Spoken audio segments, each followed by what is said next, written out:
Gemini AI is a helpful AI assistant that works right in your browser, giving you fast answers, creating content, and boosting your productivity.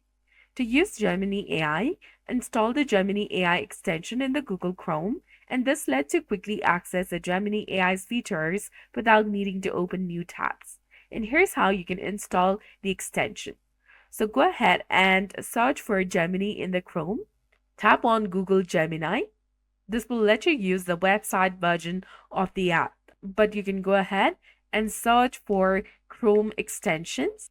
Now search for Gemini AI. You will see the various options. Go ahead and tap on that you prefer and tap on Add to Chrome, which is highlighted in blue color in the right side of the screen, and tap on Add Extension. And now you can manage your extensions by clicking Extensions in the tool menu in the top right corner of your screen. And you will see the Gemini AI sidebar that I've just added in my Chrome.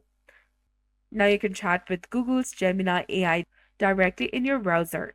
So that's it for this video. I hope you found it helpful. If you did, please like, share, and subscribe.